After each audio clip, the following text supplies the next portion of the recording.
ये बिल पूरे मुल्क में वक़्फ़ जायदाद के इंतज़ाम और निगरानी को बेहतर बनाने के लिए लाया गया है, लेकिन इसमें कुछ तजावीज़ ऐसी हैं जो गहरी फ़िक्र और परेशानी का सबब बनती हैं।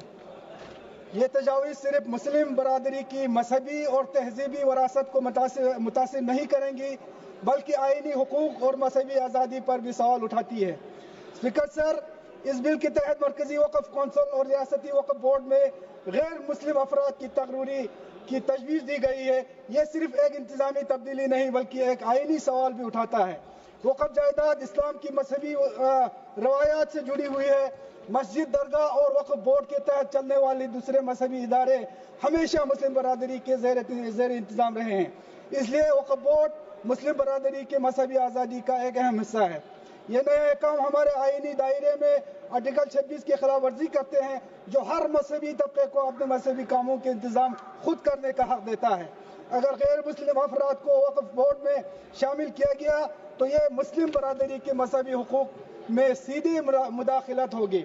सर, आज यहाँ पे 2 मेंबर ने जिक्र किया, मैं भी ये जिक्र करना चाहता हूँ। बुद्ध गया में जो महाबोधि टेम्पल है, आज बुद्धिस्ट बरादरी के पूरे देश में उनके जो मजहबी पेशवा है, उनके मांग से आज पिछले कई महीनों से हड़ताल पे है, एहतजाज कर रहा है, क्योंकि मसला यही है कि उस जो महाबोधि टेम्पल है वो एक कमेटी के थ्रू चलता है। उस कमेटी में गैर बुद्धिस्ट मेंबर भी उसमें है। उस वजह से वो लोग जो है अपने मजहब के हिसाब से वहाँ काम नहीं कर पा रहा है। इसलिए पूरे देश के बुद्धिस्ट जो है आज एहतजाज पे है, और यही मसला आने वाले दिनों में अगर ये वक्फ बोर्ड में गैर मुस्लिम लोगों को अगर रखा जाएगा तो ये मसला जो है इसमें अभी आने वाला है। इस बिल में एक और अहम और परेशान कुन तजवीज़ वक्फ बाई यूजर के उसूल को खत्म करना है। पहले जो जायदाद लंबे अरसे से मजहबी या फलाही मकासद के लिए इस्तेमाल हो रही थी, इन्हें वक्फ का दर्जा दिया जाता था। आज मुल्क में 50% से ज्यादा वक्फ जायदाद वक्फ बाई यूजर की तहत तस्लीम शुदा है, जिनमें से ज्यादातर अनरजिस्टर्ड हो सकता है। लेकिन अब इस निज़ाम को खत्म करने का तजवीज़ है, जिससे बहुत सी जायदाद जो मुस्लिम बरादरी के मजहबी और समाजी कामों के लिए इस्तेमाल हो रही है मुतानिज़ा हो सकता है, डिस्प्यूट हो सकती है।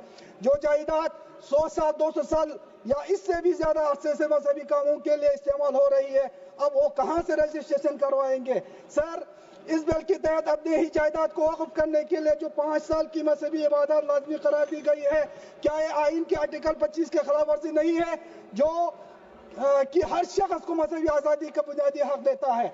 आज जो काम वक्फ ट्रिब्यूनल का है, इसे हटाकर इस बिल के तहत सारे इख्तियारात डीएम या रियासती हुकूमत के किसी सीनियर ऑफिसर को